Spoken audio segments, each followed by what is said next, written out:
하나님이 사람을 쓰시는 방법은 우리가 생각하는 것과는 너무나도 다릅니다.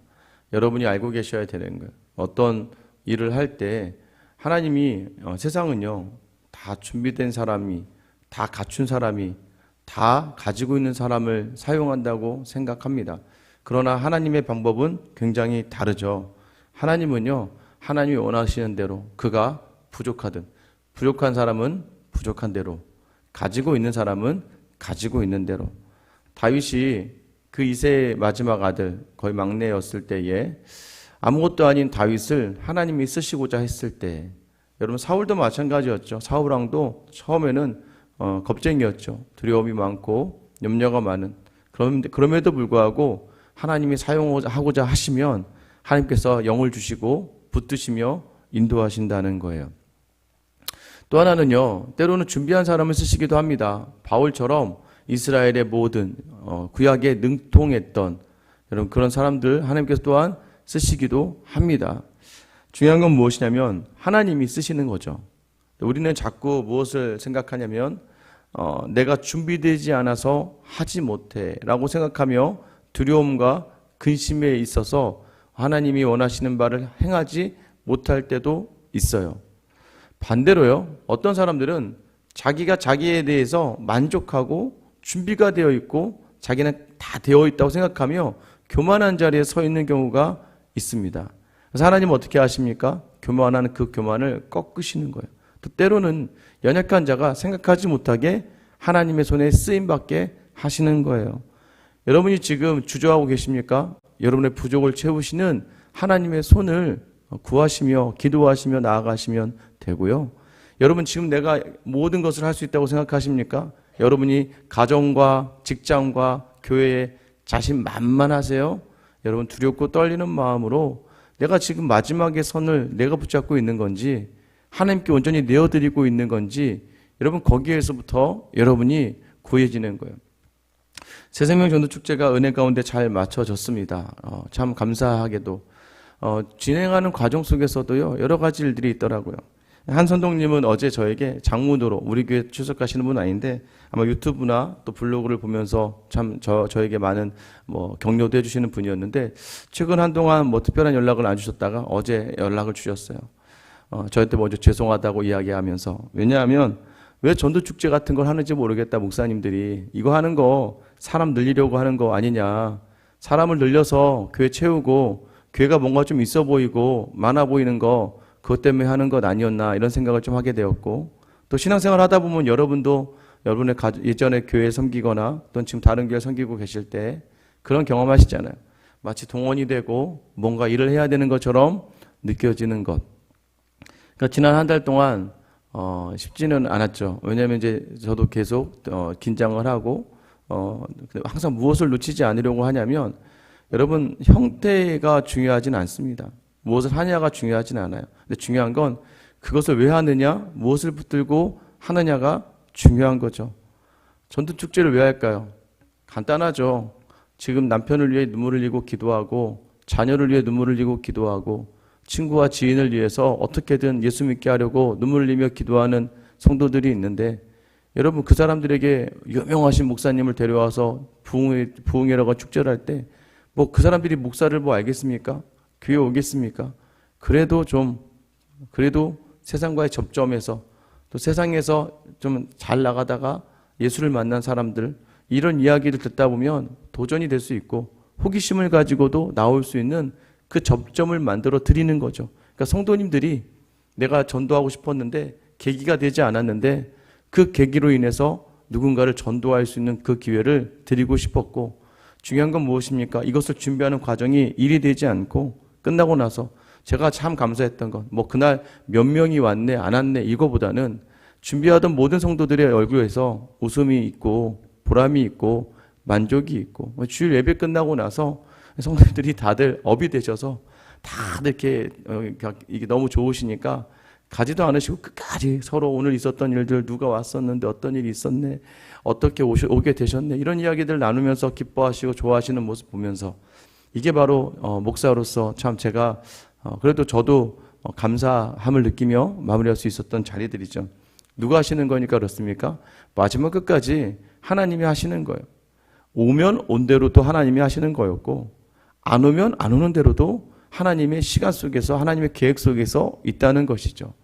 여러분, 하나님이 여시면 열리는 거고 하나님이 닫으시면 닫혀지는 거예요. 거기에 대해서 여러분들이 계속해서 내가 능력이 있다고 열려고 하고 내가 부족하다고 안 된다고 생각하는 그러한 낮은 자존감을 오늘 이 시간 말씀을 통하여 회복할 수 있게 되기를 예수님의 이름으로 축원합니다.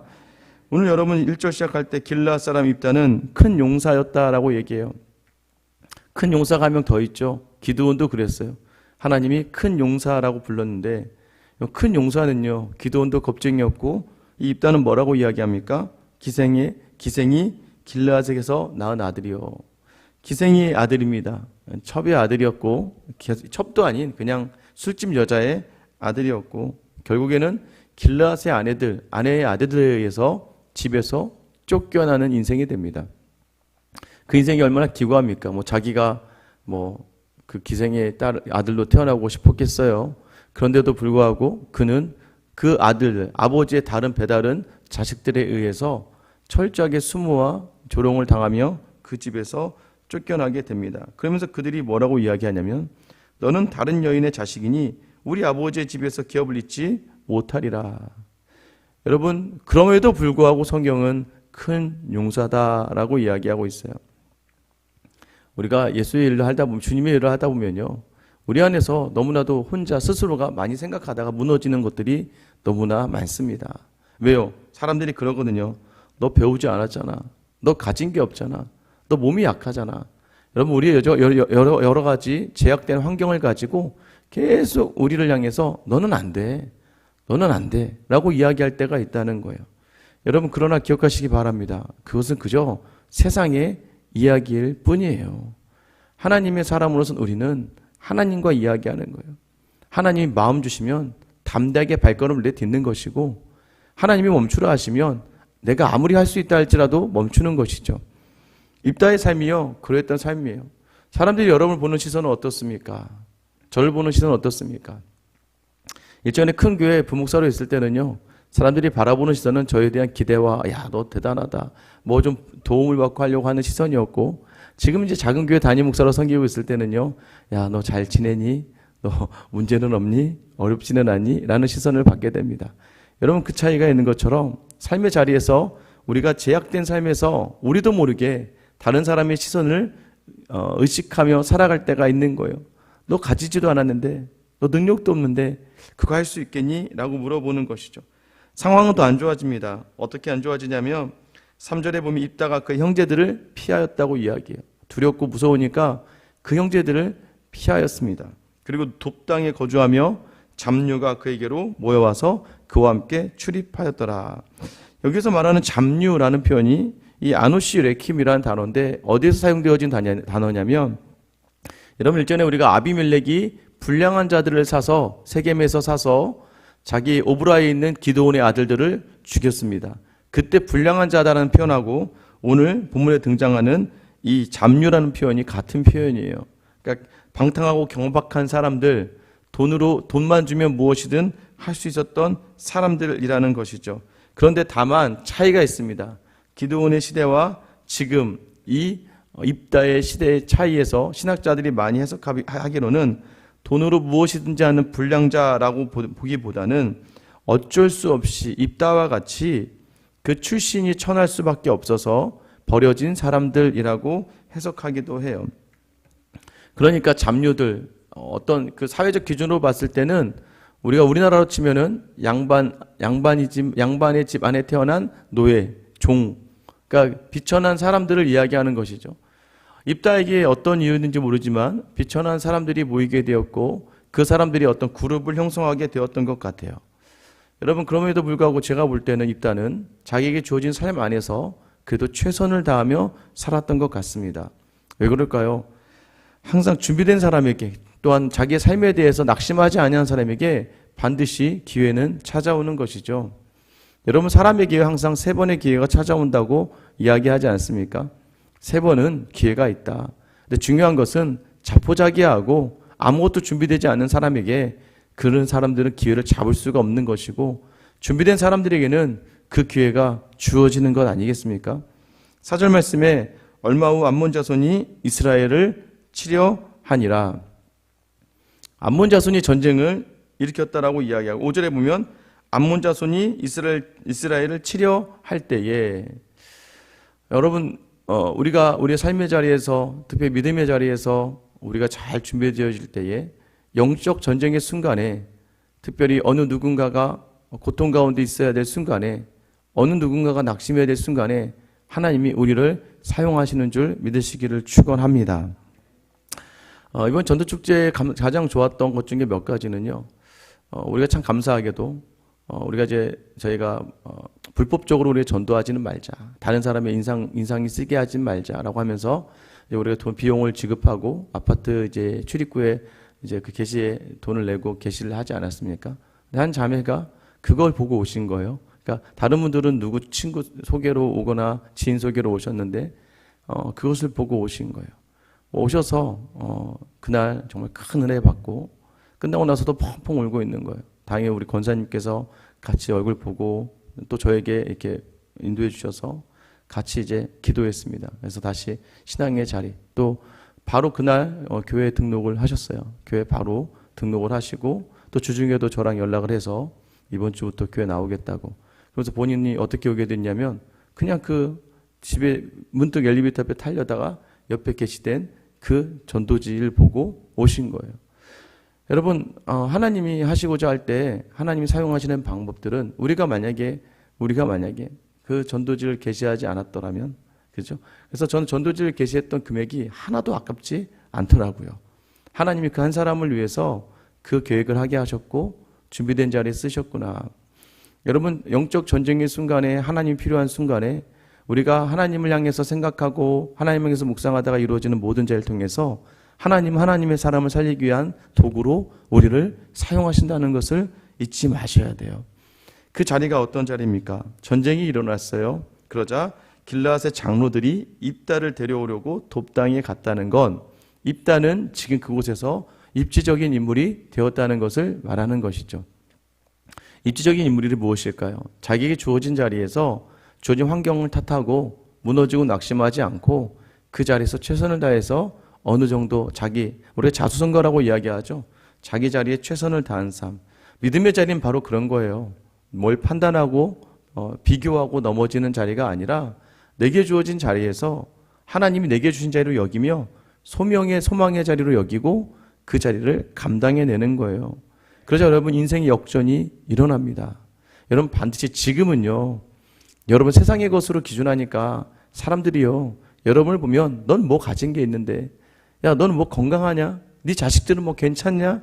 라고 물지 모르지만 여러분이 믿음의 자리에서 내게 주신 것에 감사하고 지금 주신 것으로 만족하고 내게 주신 것으로 하나님께 영광 드리고 기쁘게 해드리려고 노력하다 보면 하나님은 어느 순간 그 사람들의 눈에 야 세상적으로는 내가 쟤보다 가진 게 더 많고 세상적으로는 내가 더 나은 것 같은데 왜 저 친구 저 사람의 눈에서는 왜 항상 소망이 있고 기대가 있고 기쁨이 있고 만족이 있고 왜 세상의 것을 가지고 있었던 것 같은 나에게는 무기력하고 무너짐이 있고 실족의 마음이 있을까라는 것을 경험하게 되는 것이죠. 여러분 길르앗의 장로들이 자신을 쫓아냈던 형제들이 그 무기력한 삶의 자리에서 이 암몬의 침입이 어찌할 바를 모르니까 지금 누굴 찾아와요? 자기가 쫓아냈던 입다를 찾아오게 되는 거예요. 우리가 시편 말씀 보면 원수들의 목전에서 내게 상을 차려주시고 라는 표현이 있습니다. 이 표현이 무엇일까요? 하나님을 의지하고 말씀 따라 살아가는 의인의 자리에 하나님 주신 복이 무엇일까요? 그게 바로 역전입니다. 역전. 그 역전이 무엇입니까? 내가 세상의 것을 가지진 않았지만 세상이 우리를 감당할 수 없기에 세상이 우리를 보면서 어떻게 저렇게 살아갈 수 있지? 어떻게 저렇게 누리며 살아갈 수 있지? 라는 거예요.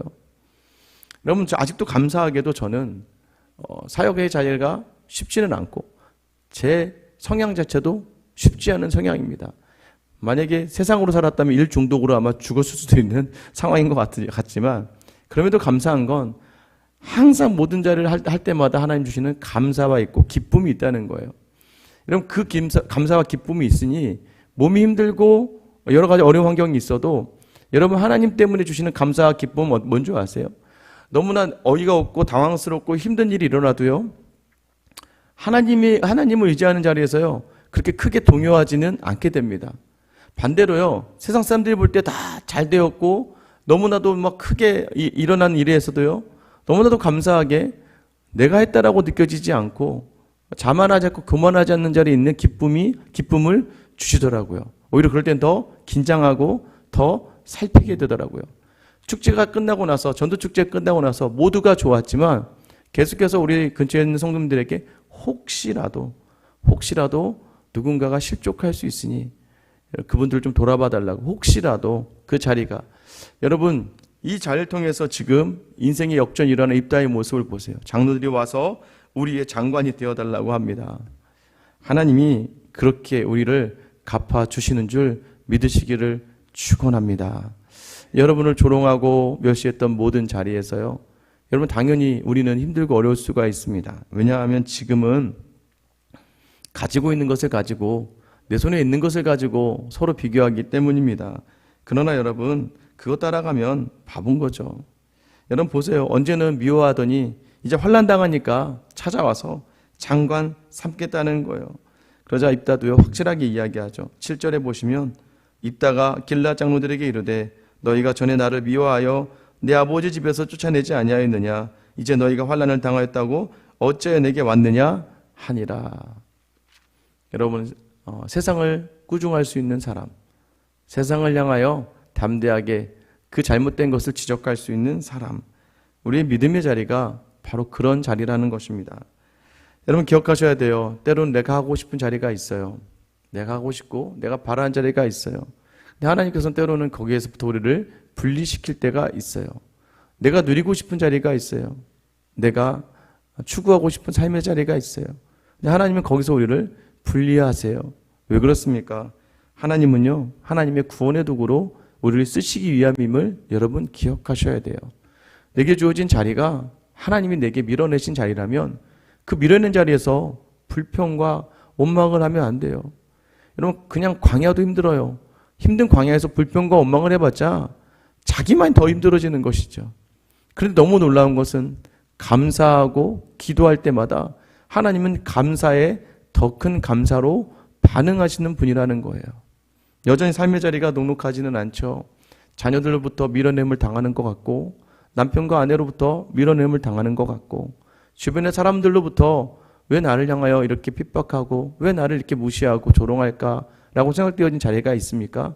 여러분, 입다의 모습을 보시며 내게 주어진 자리에서, 나중에 입다가 이 장로들을 혼낼 때 어떻게 혼냅니까? 여러분 보세요. 본문에 보세요. 어디에도 하나님이라는 단어가 안 나오잖아요. 장로들이 이야기할 때 하나님이라는 단어가 한 글자도 나오지 않습니다. 여러분, 그게 지금 이스라엘 현재 상황을 이야기하고 있는 거예요. 무기력해져 버린 그 세상을 향하여 담대하게 꾸짖을 수 있는 믿음의 사람, 오늘 여러분에게 주어진 자리가 하나님이 내게 주신 자리로 여기시고, 여러분 다시 한번 여러분의 믿음의 자리, 어제 또 무너졌습니까? 오늘 다시 하면 되죠. 하나님 우리에게 주시는 무한한 축복은 무엇입니까? 우리의 생명을 하루를 더 주시는 거예요. 어제 데려가지 않으시고 오늘을 살게 하셨다는 것은 오늘 우리에게 주신 소명의 자리를 감당하기를 원하신다는 거예요.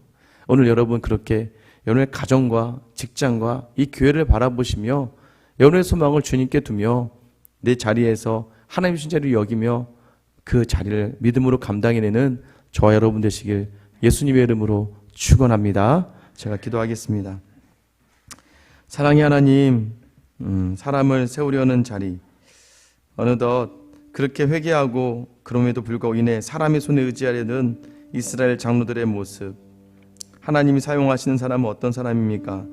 세상이 볼 때 아무것을 가지고 있지 않아도, 그러나 주신 자리에서, 내게 주어진 자리에서 하나님 감당하며 발버둥치며 믿음으로 살아내는 사람들을 사용하여 주시는 하나님, 오늘 우리가 그렇게 연약한 존재입니다. 하나님, 여전히 삶의 자리에서 비교하다 무너지고 바라보다가 실족하는 우리 연약한 자리를 오늘 말씀으로 다가오시니, 주님, 오늘 입다의 그 자리를 인생의 역전으로 인도하신 것처럼 하나님, 우리의 부족과 연약을 채우셔서 나를 조롱하고 핍박하던 모든 이들에게 통쾌한 복수, 그들로 하나님의 자리로 이끌어 나오는 도구로 사용되어지는 은혜를 우리에게 허락하여 주시옵소서. 너는 가지지 않았는데, 너는 세상에 볼 때 완벽하지 않은데 너는 왜 그렇게 행복하고, 너는 왜 그렇게 기쁘고, 너는 왜 이렇게 보람 있고 만족하니?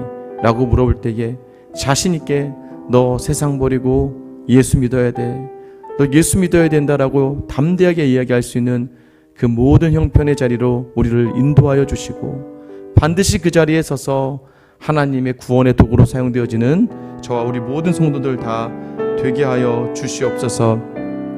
입다도 사용하여 주시는 주님, 우리를 사용하여 주셔서 주님의 나라, 또 하나님 이 생수양교회를 사용하여 주셔서 하나님 이 땅에 하나님이 원하셨던 또 하나의 공동체로 많은 사람들이 우거하며 쉬고 쉼을 얻으며 그 안에 보람과 만족을 얻고 하나님을 찬양하는 귀한 공동체로 세워 주시옵소서. 오늘도 우리의 모든 자리마다 능력으로 이끄시길 원하시는 우리 주 예수 그리스도의 이름 받들어 기도드립니다. 아멘. 여러분, 이 시간 오늘